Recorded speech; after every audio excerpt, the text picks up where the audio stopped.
नमस्कार दोस्तों, मैं विकी सर आपके लिए फिर से एक नया वीडियो लेकर आया हूं।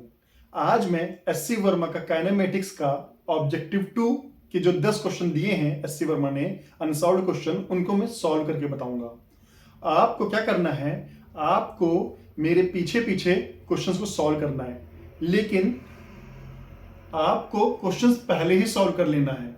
इसके बाद अपनी मेथोडोलॉजी को मेरे मेथोडोलॉजी से मैच करना है और उसके बाद चेक करना है कि आपने अगर कोई ऑप्शन गलत किया है या सही किया है। अगर आपने कोई क्वेश्चन ऑप्शन गलत किया है तो वहां में आपसे क्या कॉन्सेप्ट मिस हुआ है जिसकी वजह से आपका ऑप्शन गलत हुआ, और अगर आपके सारे ऑप्शन सही होते हैं तो बहुत ही अच्छा। ये objective 2 basically multiple choice type question है जिसमें आपको एक मतलब मल्टीपल ऑप्शन सही हो सकते हैं। ऑप्शन ए भी सही हो सकता है, बी भी सही हो सकता है, सी भी सही हो सकता है और आपको सारे के सारे आंसर एग्जैक्टली टिक करने हैं। अब ये जो ऑब्जेक्टिव 2 है, इसको मैं शुरू करता हूं। मैं थोड़ा सा फिर से अपना एक इंट्रोडक्शन दे देता हूं। मैं विकी सर, मैं यूके में एरोस्पेस इंजीनियरिंग की डिग्री करके यहाँ पे एरोस्पेस इंजीनियरिंग की जॉब कर रहा हूँ। हालांकि मैं अपने पार्ट टाइम में और जो बीच में समय मिलता है उसमें मैं ये वीडियोस बना के आप लोगों को हेल्प कर रहा हूँ। इससे क्या होगा कि इससे मैं भी एक मेरी भी एक जर्नी बनेगी जिसकी वजह से मैं कुछ सोसाइटी को कंट्रीब्यूट कर पाऊंगा और आप भी बिना 1 रुपए खर्चा किए पूरी फिजिक्स को बाय हार्ट कॉन्सेप्ट समझ सकते हैं। इससे मेरा भी फायदा होगा और आपका भी फायदा होगा। इसलिए चैनल को सब्सक्राइब और लाइक जरूर करें और जो भी आईआईटी और नीट की तैयारी कर रहा है उनको ये वीडियो शेयर करें। चलिए अब हम ऑब्जेक्टिव 2 के क्वेश्चन नंबर 1 पे चलते हैं। मैं अपनी पीसी स्क्रीन पे आपको ले चलता हूं।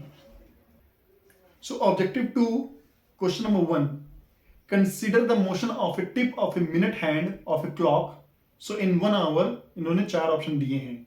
So हम एक घड़ी बना लेते हैं।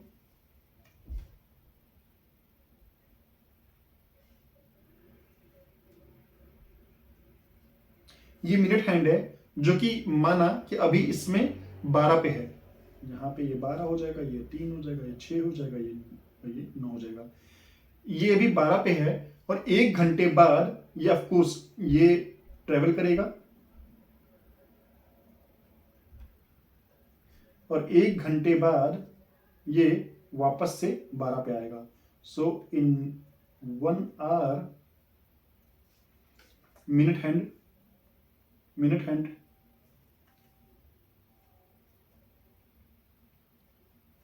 ट्रेवर्स 360 degree and reach the same position. So मतलब 12 से इसने शुरू किया और 1 घंटे बाद एग्जैक्टली फिर से ये 12 पे आ जाएगा। तो अब इन्होंने हमसे 4 ऑप्शन पूछे, हम एक एक करके ऑप्शन को इवेल्युएट करते हैं। सो option A the displacement is 0। Displacement मतलब फाइनल पोजीशन। मैं फिर से लिख देता हूं सो दैट आपको समझ में आ जाए। Displacement equal to final position minus initial position.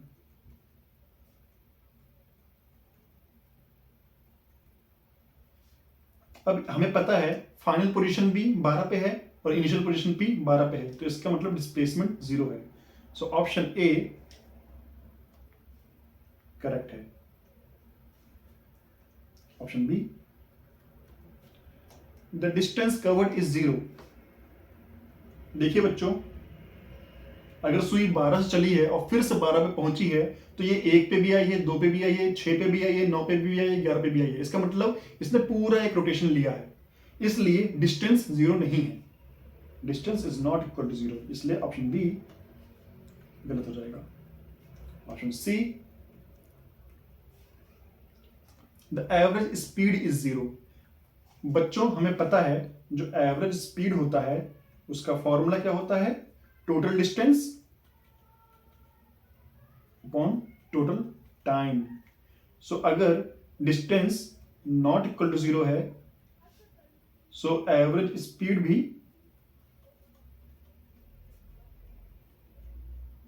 Not equal to 0 हो जाएगी, इसलिए ऑप्शन सी गलत है। अब option D, the average velocity is 0। हमें बच्चों पता है एवरेज वेलोसिटी का फॉर्मूला,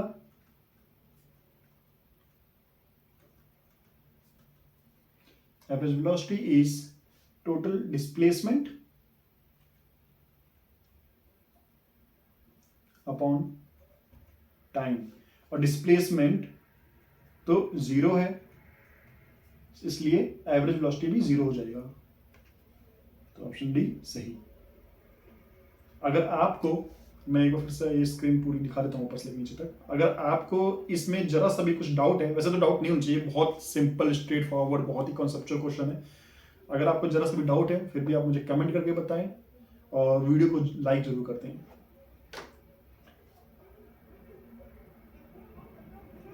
सो अब क्वेश्चन नंबर 2 पे चलते हैं हम।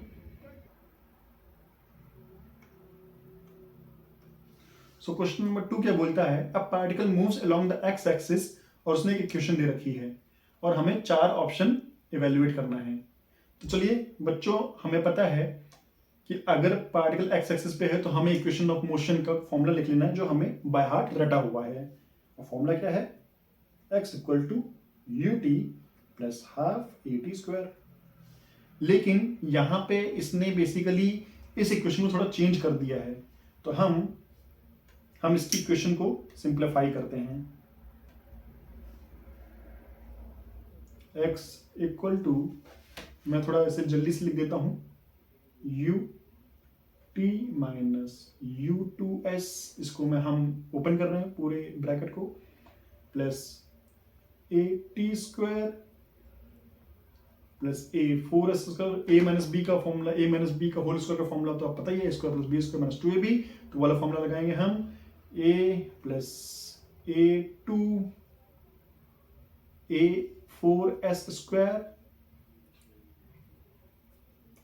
Minus 4ts 4ats। अब यहां से हम फिर से लिख सकते हैं x equal to u t, हम इस वाले को बेसिकली ये वाले टर्म को हम ऐसे भी लिख सकते हैं, हाफ 2a टी स्क्वायर, और बाकी को हम माइनस साइन के साथ 2us minus 4as square plus 4ats। ठीक है बच्चों, अब ये जो वैल्यू है ये एक एक्स्ट्रा कांस्टेंट है, कांस्टेंट तो नहीं है, ये a और s पे डिपेंड कर रहा है, a s t तीनों पे डिपेंड कर रहा है, लेकिन ये जो फॉर्मूला है इस फॉर्मूले से प्लस यहाँ पे एक कांस्टेंट या एक वेरिएबल बोल सकते हैं हम, यहाँ पे एक वेरिएबल लगा हुआ है। तो अब इसका मतलब है कि चलिए हम एक एक करके ऑप्शन चूज करते हैं फिर देखते हैं। ऑप्शन ए बोलता है the initial velocity of the particle is u। So initial velocity हम कैसे निकालेंगे, हमें पता है बच्चों,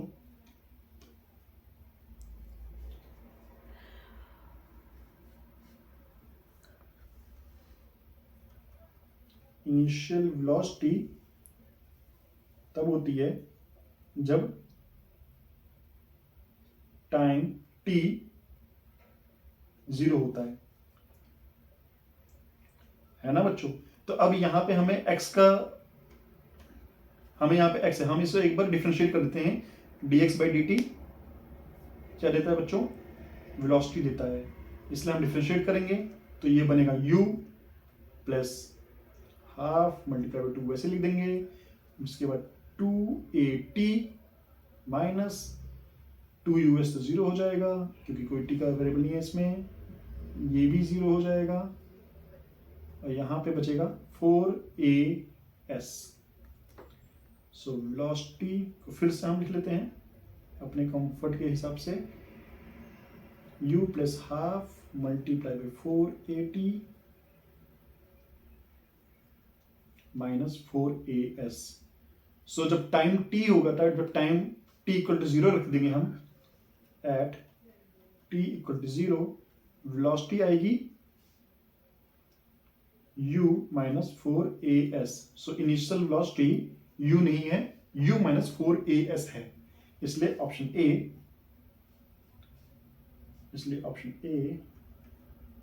रॉन्ग हो जाएगा। Option B. तो बच्चों अब ऑप्शन बी को चेक करते हैं। ऑप्शन बी क्या बोलता है, the acceleration of the particle is a. तो अब एक्सेलरेशन के लिए हम फिर से ये जो इक्वेशन है v की, उसको फिर से हम एक बार डिफरेंशिएट करते हैं टाइम के रिस्पेक्ट में। So dv by d t equal to u, zero हो जाएगा अगर हम टाइम रिस्पेक्ट में करेंगे, plus half into 4a into 4 multiply by a अगर टाइम रिस्पेक्ट करेंगे, minus zero. So dv by d t acceleration which is dv by dt equal to acceleration equal to कुछ 2a हो जाएगी। so the acceleration of the particle is a, ये भी wrong है। Option सी क्या बोलता है बच्चों, ऑप्शन सी है the acceleration of the particle is 2a, हमने यहाँ पे अभी निकाला हुआ है। so ऑप्शन सी 2a हो जाएगा। और option D at t equal to 2 second particle is at origin. तो अगर हम डिस्प्लेसमेंट वाला इक्वेशन इसने ऑलरेडी यहाँ पे दे रखा है, यहाँ पे मैंने इसको ओपन कर दिया था, तो हम इसको फिर से इसकी ओरिजिनल जो इक्वेशन जो दे रखी क्वेश्चन में वो लिखते हैं। तो हो जाएगा ये x equal to u t minus 2s plus a t minus 2s का स्क्वायर। ठीक है बच्चों, अब यहां पे हम अगर t इक्वल टू 2s रख देंगे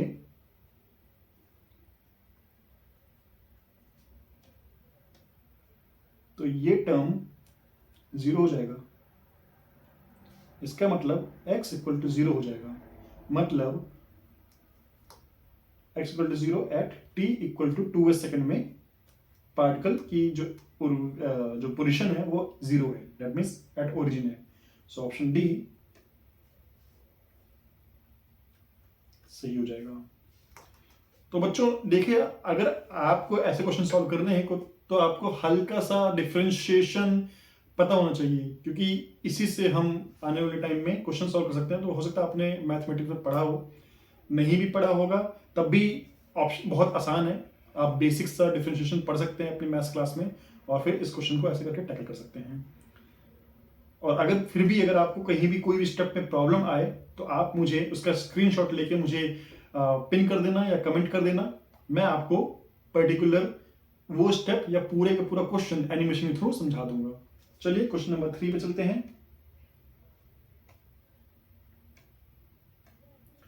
क्वेश्चन नंबर 3 बोलता है pick the correct statement. Statement क्या है, ए स्टेटमेंट क्या है, average speed of a particle in a given time is never less than the magnitude of the average velocity। सो हमें बच्चों पता है displacement is always less than equal to distance, क्योंकि displacement basically position पर depend करता है, initial और final position, और डिस्टेंस उसके पाथ पे, इसलिए डिस्प्लेसमेंट हमेशा डिस्टेंस से या तो बराबर रहेगा या तो कम रहेगा, बट कभी ज़्यादा नहीं हो सकता। इसका क्या मतलब है बच्चों, अगर हम टाइम से डिवाइड कर दें इसको तो यहाँ पे डिस्प्लेसमेंट तो क्या हो जाएगा, एवरेज वेलोसिटी। अगर हम टाइम टी की बात कर रहे हैं तो ये average velocity is always less than equal to average speed. So option A, the average speed of a particle in given time is never less than the magnitude of the average velocity. Option A correct है। Option B, it is possible to have a situation in which dv by dt is not equal to 0 but d by dt of v का magnitude is 0। so बच्चों dv by dt basically ये acceleration होता है, और अगर हम इसका mod ले लेंगे तो ये एक्सेलरेशन का मैग्नीट्यूड हो जाएगा।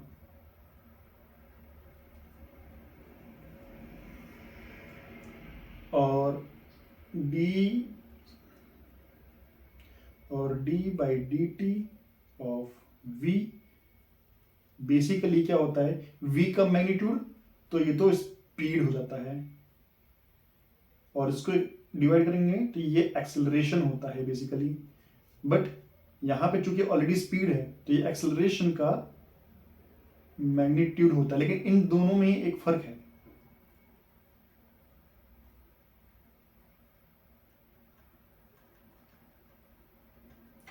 यहां पे एक्सेलरेशन का जो मैग्नीट्यूड आ रहा है वो बेसिकली डायरेक्शन की वजह से भी आ रहा है। मैं आपको एक वो दिखाता हूं, एग्जांपल लेता हूं मैं। अगर एक पार्टिकल है,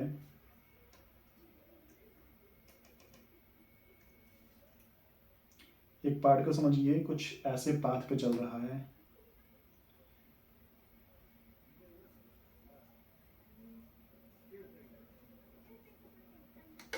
और मानिए इसकी स्पीड, बेसिकली इसकी स्पीड कांस्टेंट है। तो यहां पे देखिए हर पॉइंट पे यहां पे ये डायरेक्शन चेंज कर रहा है पूरे पाथ पे, इसका मतलब इसकी वेलोसिटी चेंज हो रही है, बट स्पीड कांस्टेंट है, और वेलोसिटी चेंज हो रही है, तो change in velocity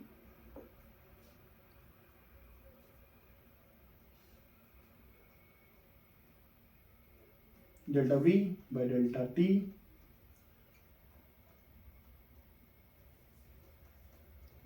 equal to acceleration. और हम अगर basically dv by d t का इसका मैग्नीट्यूड ले लेंगे तो एक्सेलरेशन तो है, बट इसका जो साइन होगा वो पॉजिटिव हो जाएगा। इसलिए स्पीड कांस्टेंट होने की वजह से भी होने के बावजूद वेलोसिटी, बेसिकली स्पीड कांस्टेंट होने के बावजूद एक एक्सेलरेशन है, और जिसकी वजह से इसका मैग्नीट्यूड हमारा जीरो नहीं है, तो ये नॉट इक्वल टू जीरो हो जाएगा।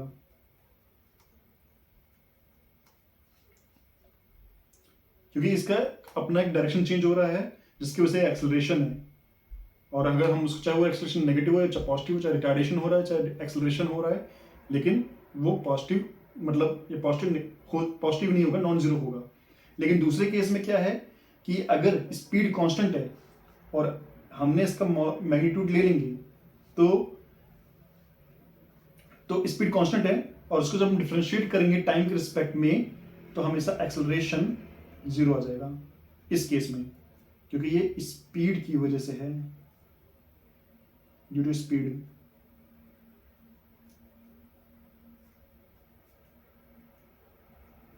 और ये ड्यू टू वेलोसिटी। सो किसी भी कर्व पाथ पे अगर वेलोसिटी चेंज हो रही है तो एक्सेलरेशन होगा, बट स्पीड कांस्टेंट हो सकती है, इसलिए पर्टिकुलर जो मैग्नीट्यूड है, जो एक्सेलरेशन है, स्पीड की वजह से वो जीरो हो जाएगा। सो ऑप्शन बी सही है, एक ऐसा सिनेरियो है। अब ऑप्शन सी पे चलते हैं बच्चों। ऑप्शन सी बोलता है the average velocity of a particle is zero in a time interval. It is possible that the instantaneous velocity is never zero in a time interval। देखिए बच्चों, अगर एवरेज वेलोसिटी जीरो है, इसका मतलब है कि टोटल डिस्प्लेसमेंट जीरो है। Displacement का मतलब है कोई पार्टिकल चला और वहां से अपने ही पॉइंट पे चला, और अपने ही पॉइंट पे यहां से चला और यहां पे फाइनली वापस आ गया। समझो एक सर्कुलर मोशन है, एक एग्जांपल लेते हैं कि एक सर्कुलर मोशन चल रहा है और जहां से चला वहीं से वापस आ गया है, तो इस केस में एवरेज वेलोसिटी तो जीरो है ना बच्चों, एवरेज वेलोसिटी जीरो है, बट इंस्टेंटेनियस वेलोसिटी बेसिकली किसी भी पॉइंट पे ये पार्टिकल रुक नहीं रहा है, तो हर किसी भी पॉइंट पे पार्टिकल के पास डायरेक्शन भी है और स्पीड भी है, और पार्टिकल यहाँ पे भी आने के बाद रुका नहीं, बट उस पर्टिकुलर टाइम पीरियड में एवरेज वेलोसिटी जीरो है, लेकिन पार्टिकल के पास अपने पास स्पीड है और डायरेक्शन है, इसलिए इंस्टेंटेनियस वेलोसिटी जीरो नहीं है। सो ऑप्शन सी भी सही है। अब ऑप्शन डी पे आते हैं। ऑप्शन डी बोलता है बच्चों, the average velocity of a particle moving on a straight line is zero in a time interval, it is possible that the instantaneous velocity is never zero in that interval. So एक straight line में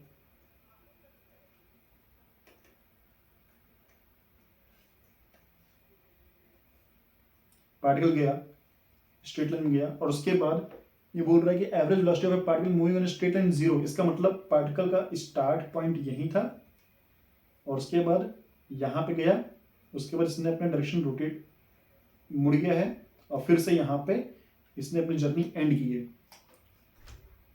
so it is possible that instantaneous velocity is never zero in the interval. अब बच्चों देखिए, अगर इसने path यहाँ से शुरू किया और सेम स्पीड है, तो यहाँ पे आने के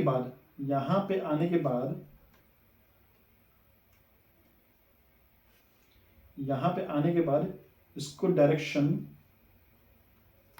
रोटेट करना होगा, पूरा यू टर्न लेना होगा। और यू टर्न लेने का मतलब है, अगर स्पीड कांस्टेंट रख के अगर यू टर्न लेता है तो बहुत ज्यादा एक्सेलरेशन होगा, क्योंकि वेलोसिटी 180 डिग्री टर्न हो रही है। लेकिन यहाँ पे ऑप्शन दे रखा है कि इनफाइनाइट एक्सेलरेशन नॉट अलाउड है। अगर इनफाइनाइट एक्सेलरेशन अलाउड नहीं है तो पार्टिकल को यहाँ पे रेस्ट पे आना पड़ेगा। जब पार्टिकल अपना यहाँ पे रेस्ट पे आएगा तब अपना डायरेक्शन चेंज कर सकता है। इसका मतलब है it is possible that the instantaneous velocity is never zero. ये पॉसिबल नहीं है। इंस्टेंटेनियस वेलोसिटी यहाँ पे जीरो होगी if infinite acceleration not allowed. ठीक है बच्चों, अगर अलाउड होता तो तुरंत ही उसी स्पीड पर ट्यूटन मार देता और ये ऑप्शन सही जाता, बट ये ऑप्शन चूंकि इनफाइनाइट एक्सेलरेशन खुद ही इसने बोल दिया है, इसलिए ये ऑप्शन गलत है। तो इसके ए, बी और सी ऑप्शन सही हैं।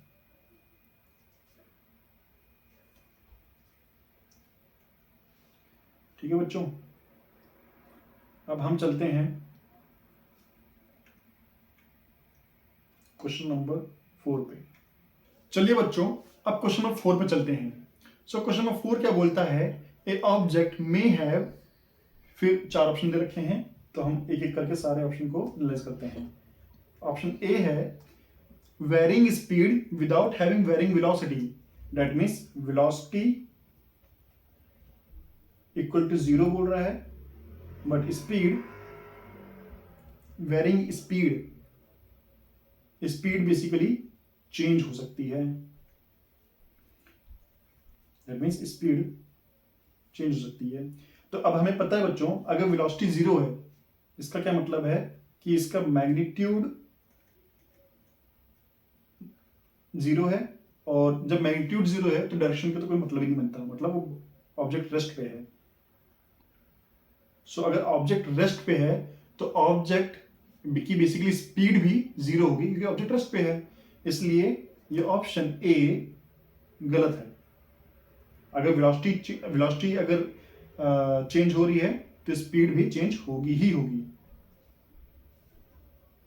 Option B, varying velocity without having varying speed.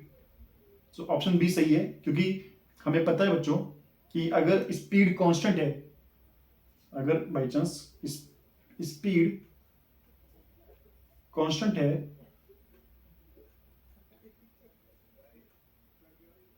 But direction यहां पे पूरे इस पर्टिकुलर पाथ पे चेंज हो रहा है, जिसकी वजह से वेलोसिटी चेंज हो रही है, इसलिए ऑप्शन बी सही है। Option C, non zero acceleration without having varying velocity, मतलब वेलोसिटी जीरो है तो हम अगर इसको डिफरेंशिएट करेंगे dv बाई dt तो ये भी जीरो हो जाएगा जो कि एक्सेलरेशन है। सो नॉन जीरो एक्सेलरेशन, अगर वेलोसिटी जीरो है तो यहाँ पे एक्सेलरेशन भी जीरो होगा, इसलिए ऑप्शन सी गलत हो जाएगा। और option D non zero acceleration without having varying speed, अगर स्पीड जीरो है दैट मीन्स सॉरी जीरो नहीं है, स्पीड यहां भी एक्चुअली जीरो नहीं है, यहां पे भी स्पीड वेलोसिटी अनचेंज्ड है, यहां भी स्पीड अनचेंज्ड है, स्पीड मतलब कांस्टेंट है। अगर स्पीड कांस्टेंट है बट फिर भी हमें पता है किसी भी पाथ पे, अगर कर्व पाथ पे डायरेक्शन चेंज हो सकता है जिसकी वजह से वेलोसिटी बच्चों चेंज हो सकती है। स्पीड कांस्टेंट होने के बावजूद वेलोसिटी चेंज हो सकती है, और अगर वेलोसिटी चेंज होती है तो हमें पता है बच्चों टाइम के रिस्पेक्ट में डिफरेंशिएट करते हैं तो एक्सेलरेशन भी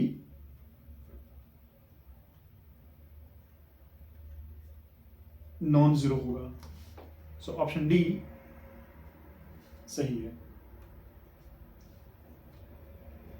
ठीक है बच्चों, तो ये चारों ऑप्शन, एक बार इन चारों ऑप्शन को फिर से कॉन्सेप्ट के हिसाब से देखना, आपको ये क्वेश्चन अच्छे से समझ में आ जाएगा। अगर नहीं आया तो आप मुझे कमेंट करके बताना, मैं इस क्वेश्चन को एक पर्टिकुलर एनिमेशन के थ्रू आपको समझाऊंगा।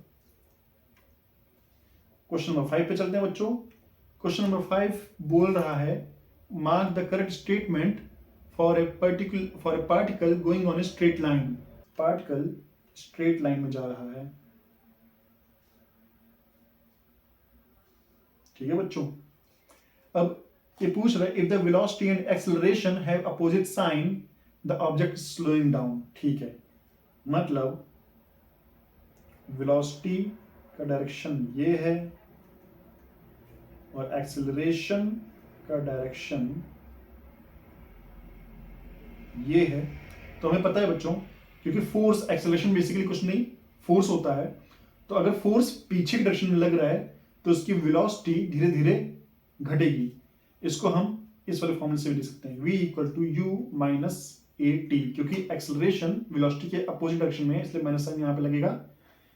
इसलिए जैसे जैसे इस एक्सेलरेशन की वजह से वेलोसिटी इसकी ओवरऑल घटेगी। और यहां से हम देख सकते हैं, आप इंट्यूटिवली देख लो इसको कि किसी की कोई स्पीड से जा रहा है, अगर उस पर रिटार्डेशन होता है मतलब उस पर ब्रेक लगता है तो उसकी स्पीड स्लो डाउन होती है, इसलिए एक्सेलरेशन हमेशा, क्योंकि एक्सेलरेशन अपोज कर रहा है वेलोसिटी को। ठीक है बच्चों, इसलिए क्वेश्चन नंबर 5 का ऑप्शन ए बेसिकली सही है। अब ऑप्शन बी पे चलते हैं। ऑप्शन बी बोलता है बच्चों if the position and velocity have opposite sign the particle is moving towards origin. अच्छा, तो हम यहाँ पे एक ग्राफ बनाते हैं, यहाँ पे एक्स एक्सिस, यहाँ पे वाई एक्सिस, यहाँ पे माइनस एक्स एक्सिस। अब ये क्या बोल रहा है बच्चों, if the position and velocity have opposite sign, so समझिए एक्स एक्सिस पे पार्टिकल यहाँ पे है क्योंकि ये प्लस एक्सिस है तो यहाँ पे है, और इसकी वेलोसिटी माइनस एक्स डायरेक्शन में है क्योंकि अपोजिट डायरेक्शन में है।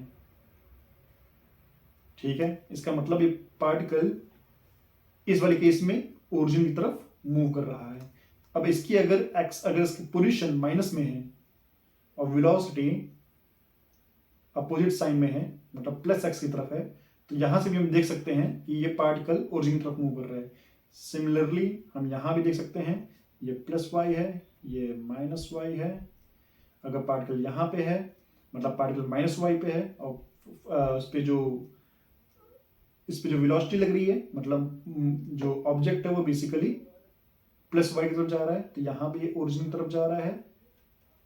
और सिमिलरली यहाँ पे अगर इसकी पोजीशन माइनस वाई है और ये प्लस वाई की तरफ जाएगा तो यहाँ भी पोजीशन इसकी ओरिजिन की तरफ जा रहा है। तो हमेशा आप कभी भी देख लो इसकी जो ओवरऑल, अगर ये कंडीशन में अगर पोजीशन पॉजिटिव है और वेलोसिटी नेगेटिव है तो और ऑब्जेक्ट जो है पार्टिकल जो है ओरिजिन की तरफ जाएगा। तो ऑप्शन बी सही हो गया बच्चों। अब बच्चों हम ऑप्शन सी पे चलते हैं। ऑप्शन सी बोल रहा है ऑप्शन सी बोल रहा है कि if the velocity is zero at an instant, the acceleration should also be zero at that instant. If the velocity is zero at an instant, the acceleration should also be zero at that instant. बच्चों ये सही नहीं है. अगर particle rest पे होता है तो हम उस पर एक एक्सेलरेशन लगा सकते हैं, बट एक्सेलरेशन लगते ही वेलोसिटी अटेन नहीं होती है, उसको थोड़ा टाइम लगता है. ये हमने इनर्शिया में पढ़ा था, क्योंकि हर ऑब्जेक्ट को अपने मोशन चेंज करने में टाइम लगता है. हालांकि वो बहुत ही छोटा टाइम होता है बट लगता है. इसलिए ऑप्शन सी बेसिकली गलत है. लेकिन मैं इसको एक बार दूसरी तरीके से समझाता हूँ. प्रोजेक्टाइल मोशन की बात करते हैं. अगर प्रोजेक्टाइल मोशन में अगर आपने, समझिए आप हैं और आपने एक बॉल को ऊपर फेंका, तो ये बॉल आपने एक यू वेलोसिटी से ऊपर फेंका, तो लेकिन इस बॉल पे हमेशा ग्रेविटी जी नीचे लग रही है, जो हमेशा लगी रही है, वो कभी चेंज नहीं होगी. जैसे ही आपने इस बॉल को ऊपर फेंका तो बॉल ऊपर जाएगी, उसके बाद फाइनल अपनी टॉप पोजीशन पे वो रेस्ट पे आ जाएगी, क्योंकि अब उसको अपना डायरेक्शन चेंज करना है. लेकिन जब वो रेस्ट पे आएगी तब भी जो ग्रेविटी है वो भी बेसिकली लगेगी ही लगेगी, क्योंकि ग्रेविटी तो हमेशा लगेगी. ग्रेविटी नहीं देखेगी कि बॉल टॉप पे है, रेस्ट पे है, नहीं है. तो ग्रेविटी हमेशा लगेगा, मतलब एक्सेलरेशन हमेशा लगेगा. So acceleration is independent of velocity. इसलिए ऑप्शन सी यहां पे गलत है. ऑप्शन डी की बात करते हैं हम लोग. बेटा ऑप्शन डी बोल रहा है if the velocity is zero for a time interval, the acceleration is zero at any instant within the time interval. ये क्या बोल रहा है कि वेलोसिटी अगर जीरो है, अगर कभी भी वेलोसिटी बोले तो हमेशा instantaneous velocity, otherwise average velocity के लिए हमेशा वो स्पेसिफाई करेगा कि ये एवरेज वेलोसिटी है. तो अब हम इंस्टेंटेनियस वेलोसिटी की बात करते हैं. So if instantaneous velocity is zero, मतलब पार्टिकल, किसी भी particle at any instant rest पे है,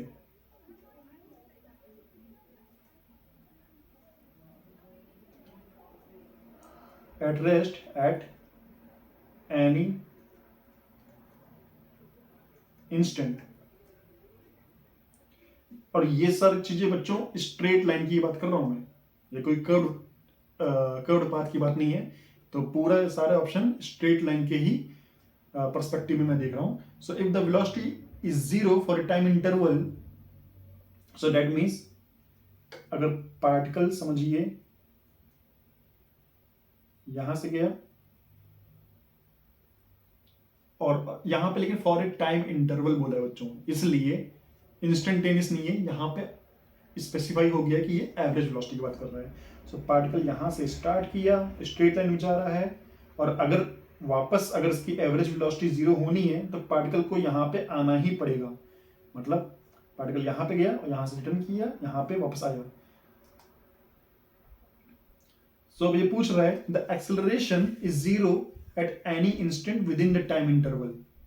सो ये कह रहा है कि इस पर्टिकुलर टाइम पीरियड में उसका एक्सेलरेशन कभी ना कभी तो जीरो होगा.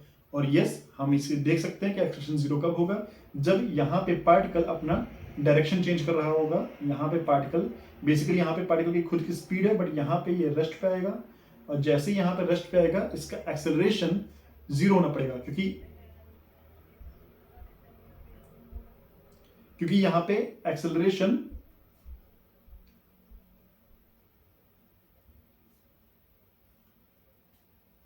जीरो होना पड़ेगा. सो ऑप्शन डी भी हमारा करेक्ट है पर्टिकुलर इस मोमेंट के लिए. ठीक है बच्चों, इस पर्टिकुलर पॉइंट पे एक्सेलरेशन जीरो हो जाएगा. अब अगर आपको ये चीजें समझ नहीं आई हैं तो आप मुझे पिंग करो, आप मुझे कमेंट करो, और अगर समझ में आ गई है तो चैनल को लाइक करो, सब्सक्राइब करो और शेयर करो. इससे मुझे और आपको दोनों को फायदा होगा. अब क्वेश्चन नंबर 6 पे चलते हैं हम लोग. सो क्वेश्चन नंबर 6 बोल रहे हैं बच्चों the velocity of particle is zero at time equal to zero.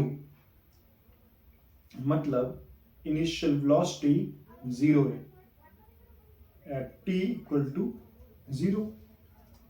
अब ये पूछ रहा है the acceleration at t equal to zero must be zero. So acceleration at t equal to zero is zero. जरूरी तो नहीं है, पार्टिकल रेस्ट पे है, उस पर एक्सेलरेशन लगेगा तभी उसको वेलोसिटी मिलेगी. इसलिए ऑप्शन ए गलत है, क्योंकि जरूरी नहीं है कि वहां पे एक्सेलरेशन जीरो हो। ये मैंने पहले भी क्वेश्चन में भी समझा चुका हूँ कि रेस्ट पे हो सकता है, जैसे प्रोजेक्टाइल मोशन में जब बॉल ऊपर गया तो बॉल रेस्ट पे आया फाइनल टॉप पोजीशन पे, बट फिर भी उस पर एक्सेलरेशन डाउनवर्ड जी की वजह से लग रहा है। ऑप्शन बी की तरफ चलते हैं बच्चों। The acceleration at t equal to zero may be zero.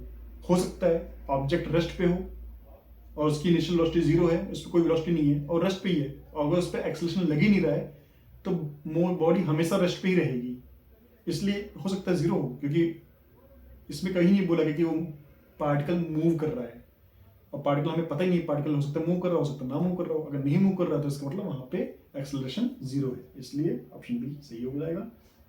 Option C की बात करते हैं। The acceleration is zero from t equal to zero to t equal to 10 second. अगर acceleration t equal to zero से t equal to 10 second पे zero है, so the speed is also zero in this interval. अगर acceleration पहले भी zero था, मतलब t equal to zero पे एक्सेलरेशन जीरो है, और acceleration t equal to 10 second पे भी जीरो है,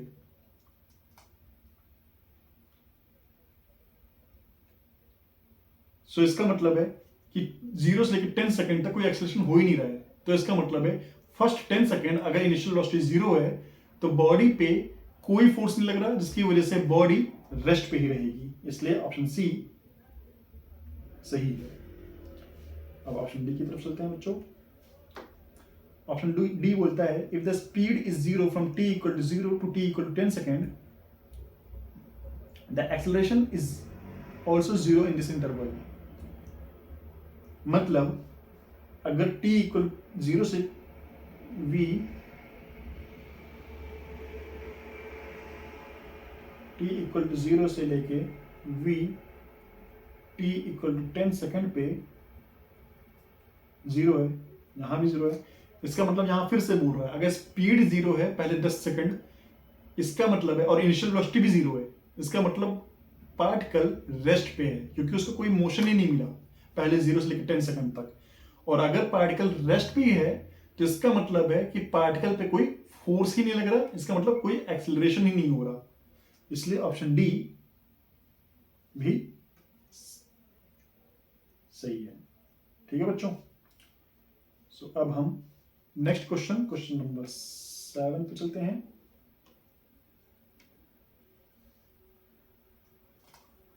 सो क्वेश्चन नंबर 7 बोलता है mark the correct statement, the magnitude of a velocity of a particle is equal to its speed.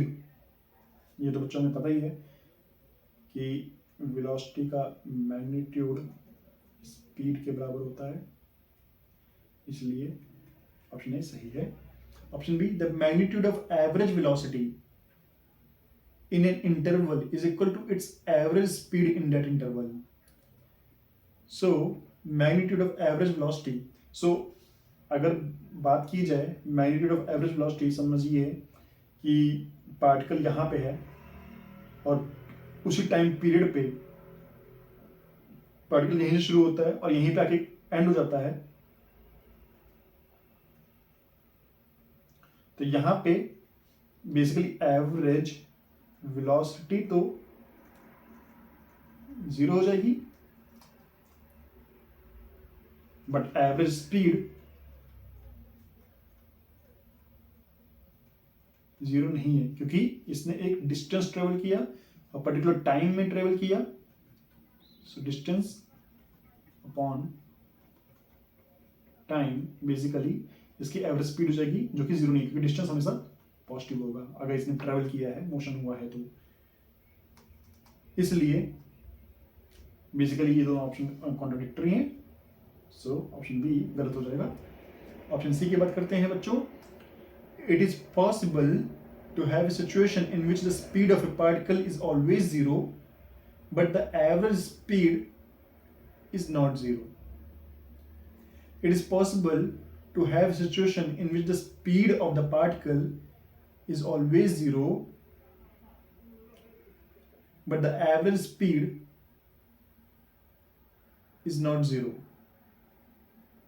मतलब ये बोल रहा है कि in which the speed of a particle is always zero, मतलब इंस्टेंटेनियस स्पीड किसी भी किसी भी मतलब किसी भी टाइम पे अगर पार्टिकल यहां पे है तो इंस्टेंटेनियस स्पीड इसकी जीरो है हर एक पर्टिकुलर टाइम इंटरवल पे। इसका मतलब है ये पार्टिकल रेस्ट पे है क्योंकि इसकी इंस्टेंटेनियस स्पीड हमेशा जीरो है।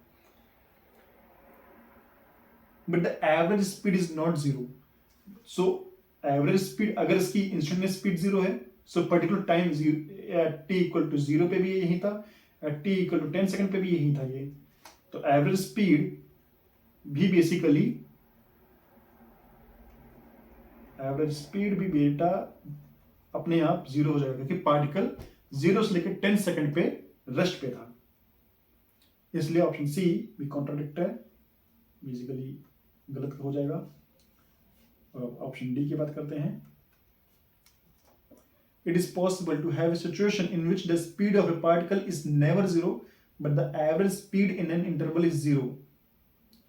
It is possible to have a situation in which the speed of the particle is never zero. That means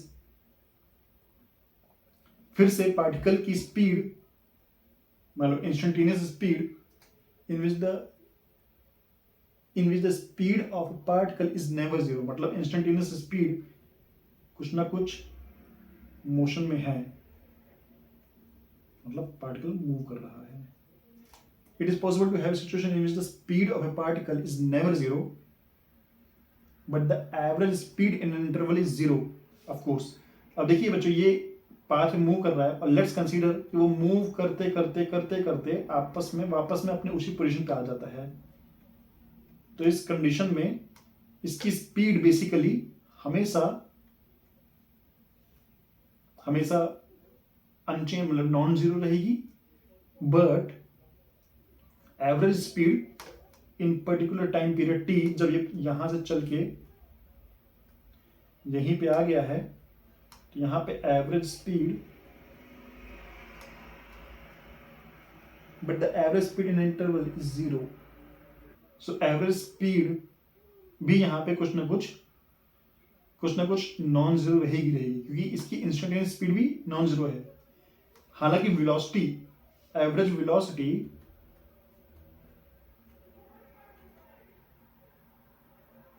zero हो जाएगी लेकिन एवरेज स्पीड नॉन जीरो रहेगी, जिसकी वजह से ऑप्शन डी भी कॉन्ट्राडिक्ट कर रहा है और गलत है। तो बच्चों ये मेरे ख्याल से ये भी बहुत आसान था, इतना कोई मुश्किल था नहीं, बट ये है कि आपके कॉन्सेप्ट थोड़े से स्ट्रॉन्ग चाहिए और कॉन्सेप्ट स्ट्रॉन्ग करने के लिए आपको मेरी एनिमेटेड वीडियोस मैंने जो पूरी एनिमेटिव बना रखी है उसको देखना बहुत जरूरी है। इसलिए इसका लिंक डिस्क्रिप्शन में डाल रखा है मैंने अपने वीडियो का, उसको जाइए देखिए, लाइक करिए, शेयर करिए, सब्सक्राइब करिए। चलिए अब क्वेश्चन नंबर 8 पे चलते हैं बच्चों। सो क्वेश्चन नंबर 8 बोलता है, क्वेश्चन नंबर 8 में बेसिकली इसने एक ग्राफ दे रखा है और फिर हमसे क्वेश्चन पूछ रखा है। देखिए बच्चों मैंने आपको पहले समझाया था कि ग्राफ वाले क्वेश्चन बहुत आसानी से कर सकते हैं, हमें बस एरिया और स्लोप निकालना है। तो पहले हम ग्राफ ड्रॉ कर लेते हैं।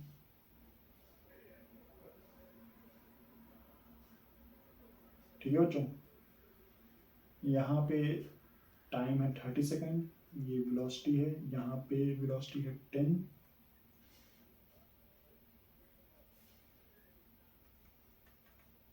यहाँ पे वेलोसिटी है -10, सॉरी यहाँ पे वेलोसिटी है -10 और यहाँ वेलोसिटी है -20। तो अब हमें पता है बच्चों ये वेलोसिटी और टाइम का ग्राफ है, so velocity upon time acceleration देता है, इसलिए जो भी ग्राफ का जो स्लोप होगा वो एक्सेलरेशन देगा और वेलोसिटी इनटू टाइम डिस्टेंस होता है, इसलिए जो एरिया होगा वो बेसिकली डिस्टेंस देगा। तो बस इसी कॉन्सेप्ट पे हमें सारे ऑप्शन सॉल्व कर लेने हैं। तो ये बोल रहे हैं the particle has a constant acceleration. देखिए स्लोप यहां पे इस पर्टिकुलर का जो स्लोप है, स्लोप जो है वो बेसिकली स्ट्रेट लाइन है, इसका मतलब स्लोप कांस्टेंट है, इसका मतलब एक्सेलरेशन कांस्टेंट है। सो ऑप्शन ए सही हो जाएगा। The particle has never turned around. अब देखिए बच्चों, यहां पे वेलोसिटी इसकी पॉजिटिव है, बट आफ्टर 10 सेकेंड इसकी वेलोसिटी माइनस में आ गई है। इसका क्या मतलब है बच्चों कि पहले ये ऑब्जेक्ट ये स्ट्रेट लाइन जा रहा है, तो पहले ऑब्जेक्ट इसकी वेलोसिटी पॉजिटिव में थी, बट आफ्टर 10 सेकेंड, यहाँ पे 0, यहाँ पे 10 सेकेंड बाद इसकी वेलोसिटी नेगेटिव हो गई है, मतलब इसने डायरेक्शन चेंज कर लिया है। अगर डायरेक्शन चेंज किया है, वापस आ रहा है, इसका मतलब है कि object has turned around. So option B गलत हो जाएगा। Option C, the particle has zero displacement. So बच्चों हमें पता है कि पहले पार्टिकल 10 सेकंड तक वेलोसिटी पॉजिटिव थी तो आ ही गया, उसके बाद 10 से लेकर 20 सेकंड तक वो वापस आया, बट वो आके रुका नहीं, वो 20 से 30 सेकंड तक आगे बढ़ता गया। सो हमें टोटल डिस्प्लेसमेंट निकालना है। तो देखिए बच्चों,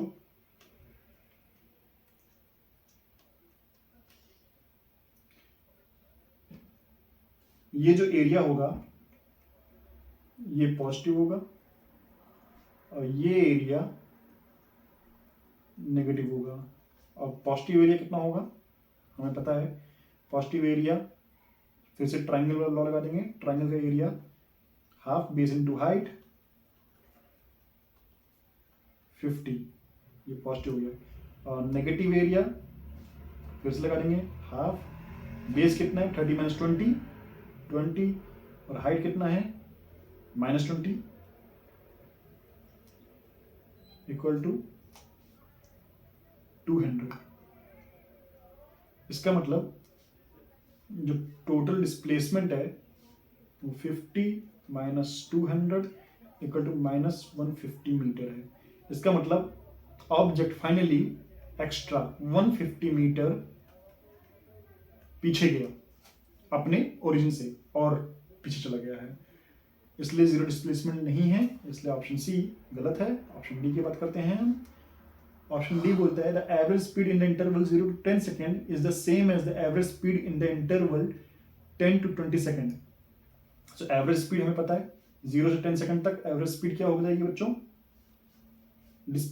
टोटल डिस्टेंस अपन टोटल टाइम, और डिस्टेंस कितना ट्रेवल किया हमें पता है, पहले 10 सेकंड में 50 मीटर्स, सॉरी 10 यस 50 मीटर्स, और टोटल टाइम है 10 सेकंड इक्वल टू 5 मीटर पर सेकंड, ये इसकी एवरेज स्पीड होगी। और एवरेज स्पीड 10 से लेकर 20 सेकंड तक हम फिर से अब ये वाला एरिया निकाल लेंगे, ये वाला एरिया निकाल लेंगे, ये वाला एरिया है हाफ इंटू 10, क्योंकि ये वैल्यू भी 10 जाएगी, इंटू -10 इक्वल टू -5, और इसके बाद टाइम से डिवाइड कर देंगे 10 सेकंड से, तो यहाँ पे इसकी वैल्यू हो जाएगी -5 मीटर पर सेकंड। बट एवरेज स्पीड है, डायरेक्शन से मतलब होता ही नहीं है, तो हम मॉड लेंगे और सीधे हम बोल देंगे कि एवरेज स्पीड दोनों के केस में वेलोसिटी होती तो चेंज होता है, लेकिन एवरेज स्पीड की बात करेंगे तो यहाँ पे दोनों का एवरेज स्पीड सेम है, इसलिए ऑप्शन डी सही हो जाएगा। ठीक है बच्चों, शायद ये वीडियो लंबा हो रहा है, बट बेयर विद मी। आपको अगर आईआईटी और नीट की तैयारी करनी है तो थोड़ी सी मेहनत करनी पड़ेगी। सो हम साथ मिलके अच्छे से मेहनत करके आईआईटी और नीट की तैयारी करते हैं और बड़े बड़े कॉलेज में जाते हैं। आप नीट वाले एम्स देखें, और आईआईटी वाले तो आपको पता ही है मुंबई, दिल्ली, बहुत सारे कॉलेजेस हैं, तो आप आईआईटी में अपना सपना पूरा कर सकते हैं। बट मेहनत तो करनी पड़ेगी, इसलिए मेहनत से डरना नहीं है। ठीक है बच्चों, चलिए अब क्वेश्चन नंबर 9 पे चलते हैं। क्वेश्चन नंबर 9 क्या बोलता है, एक फिगर दे रखा है, बेसिकली मैं फिगर ड्रॉ कर लेता हूँ, हो सकता है बहुत अच्छा ड्रॉ ना करूँ, बट आप फिगर डायरेक्टली बुक में से देख लेना। 20 मीटर ये 10 मीटर है, यहाँ पे वैल्यू इसकी x है और यहाँ पे टाइम सेकंड्स में दे रखा है 0 है। यहाँ पे मैं कुछ बनाने की कोशिश करता हूँ, अच्छा नहीं बनेगा बच्चों, थोड़ा सा बेयर करना मेरे से, बहुत अच्छा ग्राफ नहीं है, ड्राइंग मेरी बहुत अच्छी नहीं है बचपन से ही, बस काम चला रहा हूँ मैं। चलिए कोई नहीं, शायद ठीक बना है, बट देख लेना एक बार, कंपेयर कर लेना आप लोग मेरी ड्राइंग में मत जाओ चलो कोई नहीं। अच्छा, तो ये बोल रहा है बेसिकली इस पर्टिकुलर फिगर के हिसाब से the motion, the position of a particle moving on x axis as a function of time. Basically ये पार्टिकल स्ट्रेट लाइन में मूव कर रहा है एक्स एक्सिस पे। तो अब हम इस डायग्राम को देखते हैं। पार्टिकल 0 टाइम पे कहाँ पे था, 0 पे कुछ समझो 0 है, 10 है और यहाँ पे 20 कर लेते हैं। तो अब मैं इसका बेसिकली मोशन बनाता हूँ मैं एक बार आपको, फिर आपको समझ में आ जाएगा कि कैसे चलेगा ये। बेसिकली 0 पे कहाँ पे था ये, समझिए कुछ 12 मीटर पे था, समझिए। उसके बाद कुछ टाइम बाद ये वापस 10 पे आया, उसके बाद ये फिर से कुछ 12 पे गया, उसके बाद ये फिर वापस आया, उसके बाद ये फिर से पीछे गया यहाँ पे, उसके बाद ये वापस से 0 पे आया, फिर ये वापस से ऐसे। सो बेसिकली ये पार्टिकल कुछ ऐसे ऐसे ऐसे ऐसे ऐसे करके मूव कर रहा है एक पर्टिकुलर लाइन पे।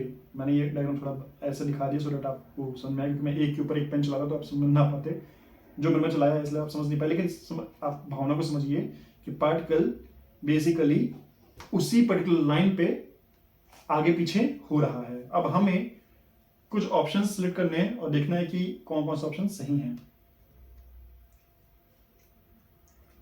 ऑप्शन ए बोलता है बच्चों, the particle has come to rest 6 times. So that means particle rest पे कब आएगा बच्चों, जब पार्टिकल अपना वेलोसिटी का डायरेक्शन चेंज करेगा। पहले वो इधर जा रहा था, उसको रेस्ट पे आना ही पड़ेगा अगर उसको अपना डायरेक्शन चेंज करना है। तो अब हमें ये देखना है कि वेलोसिटी पार्टिकल ने अपना डायरेक्शन कब कब चेंज किया। हमने बच्चों बताया था कि ये डिस्टेंस अपॉन टाइम का ग्राफ दे रखा है। So distance upon time velocity देता है, और अगर यहाँ पे डिवाइड का साइन है तो इसका मतलब है ये वेलोसिटी बेसिकली स्लोप के द्वारा दी जाएगी। तो किसी भी पर्टिकुलर मोशन पे इसका जो स्लोप होगा, जहां जहां इसका स्लोप होगा हर पर्टिकुलर पॉइंट पे, वहां वहां पे इसकी वेलोसिटी मिलेगी। और जब स्लोप 0 हो जाएगा, मतलब सब स्लोप हॉरिजॉन्टल हो जाएगा, वहां वहां पे बेसिकली इसका जो वेलोसिटी है वो 0 हो जाएगी। और पार्टिकल वेलोसिटी 0 होने का मतलब है पार्टिकल रेस्ट पे आ जाएगा। तो वेलोसिटी कहाँ कहाँ 0 हो रही है, एक यहाँ पे, एक यहाँ, एक यहाँ पे, यहाँ पे, यहाँ पे, यहाँ पे, यहाँ पे। कितना हुआ टोटल 6 पॉइंट्स हुए। इसका मतलब है ऑप्शन ए करेक्ट है। ऑप्शन बी,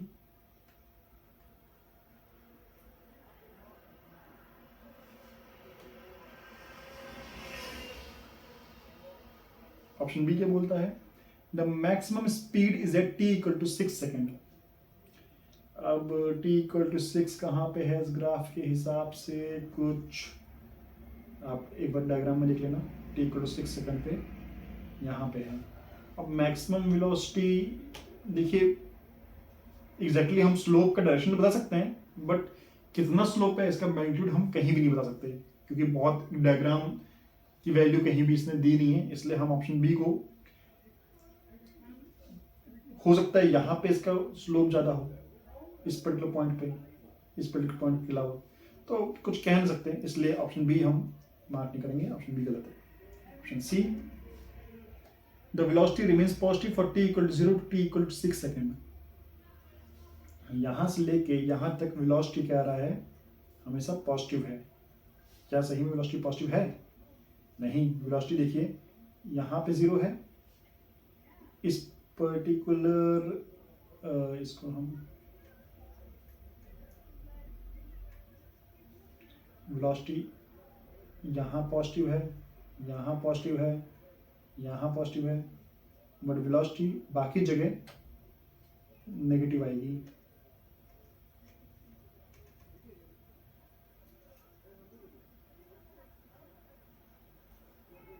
यहाँ वेलोसिटी नेगेटिव है, इस पर्टिकुलर मोशन में नेगेटिव है, इस पर्टिकुलर मोशन में नेगेटिव है, और इस पर्टिकुलर मोशन में नेगेटिव है, क्योंकि स्लोप नेगेटिव है। ठीक है बच्चों, इसलिए क्वेश्चन है इसका है option C, the velocity remains positive for t = 0 p = 6 second, इसलिए ऑप्शन सी गलत है। अब ऑप्शन डी के देखते हैं। ऑप्शन डी क्या बोलता है, the average velocity for the total period shown is negative. Average velocity हम कैसे निकालेंगे, हमें फिर से पता है, हमें एवरेज वेलोसिटी का formula total displacement upon total time. Time तो हमें पता है 6 सेकंड है, so delta t equal to 6 second पता है हमें। Total displacement final position minus initial position, so इसकी फाइनल पोजीशन बेसिकली अगर हम इसको मिलाएं और अगर ये पोजीशन और ये पोजीशन बेसिकली एक्स पे सेम है, तब तो हम कह सकते हैं कि हाँ एवरेज वेलोसिटी 0 है। लेकिन इस ग्राफ से हम एग्जैक्टली नहीं कह सकते, क्योंकि ग्राफ बहुत ही रैंडमली सा बनाया गया है और कोई डैश डैश करके लाइन दिखाई नहीं गई। इससे हम कह सकते हैं कि हो सकता है पार्टिकल जरा सा ऊपर जरा सा नीचे टर्मिनेट हो रहा हो एक्स पे।